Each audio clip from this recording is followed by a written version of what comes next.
ano po ang inyong mensahe sa aming lahat na eto na ang hinihintay namin na dapat maging Chief PNP? Go ahead, sir.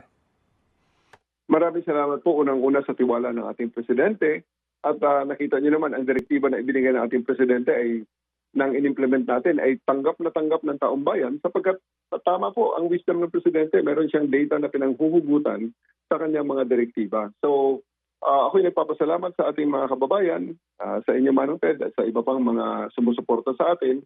At ako'y naniniwala na we'll succeed if we do this together.